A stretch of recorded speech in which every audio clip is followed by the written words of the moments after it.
ये ऊपर वाली आप वीडियो देख रहे हो, ये हमारी औकात दिखाता है। यह दिखाता है कि हम यूएस एंड यूरोप जैसी फैसिलिटी डिजर्व ही नहीं करते। कोई ट्रेन की नई सीटें फाड़ रहा है तो कोई इस हरकत को प्राउडली रिकॉर्ड करके सोशल मीडिया पर सेखी बकार रहा है, जैसे कोई बहुत बड़ा किला फतह कर लिया हो। अब बहुत से लोग तुरंत डिफेंसिव होकर कहेंगे कि भाई ये तो कुछ गिने चुने जाहिल और अनपढ़ लोग हैं, हम सब ऐसे नहीं हैं। तो जरा हिमाचल प्रदेश का यह दूसरा नजारा देखो। वहां की सरकार ने मनाली में इस सोच के साथ में हाईटेक चार्जिंग पॉइंट्स लगाए थे कि टूरिस्ट को आसानी होगी और हम भी तकनीक के मामले में चीन जापान को टक्कर देंगे। लेकिन हमारे संस्कारी टूरिस्ट ने चंद दिनों में ही उसे कचरे का डिब्बा बना दिया। बात यहीं पर खत्म नहीं होती। सड़कों पर गंदगी ना हो इसलिए प्रशासन ने लाखों रुपए खर्च करके पब्लिक टॉयलेट्स बनवाए, लेकिन हमारे देश के महारथी टॉयलेट के अंदर जाने की जहमत उठाने के बजाय उसकी बाहर वाली दीवार पर ही सुसु कर रहे हैं। नतीजा देखिए, कुछ ही हफ्तों में इन सरकारी शौचालयों की हालत नरक जैसी हो चुकी है। अब भला इसमें सरकार की क्या गलती है?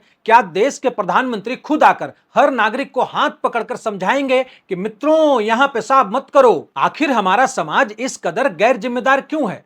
इसका सबसे बड़ा और कड़वा सच है हमारे देश में सख्त कानूनों और उसके खौफ का न होना। आज अगर मैं सड़क पर सरेआम 10 किलो कचरा फेंक दूं और दूसरी तरफ ऑनलाइन आकर कोई विवादित बयान दे दूं या फिर सरकार की आलोचना कर दूं तो कचरा फेंकने पर कुछ नहीं होगा, लेकिन बयानबाजी के चक्कर में जेल जाने के चांसेस बहुत ज्यादा हैं। यानी जब सार्वजनिक जगहों पर गंदा करने पर कोई सख्त सजा या फिर डर ही नहीं है तो कोई क्यों डस्टबिन ढूंढने की मेहनत करे या फिर चिप्स का खाली पैकेट घर तक जेब में रखे? लोग सीधे सड़क पर फेंकते हैं, वहीं थूकते हैं और वहीं हल्का भी हो लेते हैं। आप दुनिया का कोई भी विकसित देश उठाकर देख लो, वहां सड़कों पर लिटरिंग करने पर भी इतना भारी जुर्माना लगता है कि इंसान की जेब ढीली हो जाए, यहां तक कि जेल की हवा भी खानी पड़ सकती है। हमारे लोग तो लंदन जैसे शहरों में जाकर भी गुटखे की लाल पिचकारी मारने से बाज नहीं आते, जिसकी वीडियो वहां की मीडिया में बाकायदा दिखाई जाती है।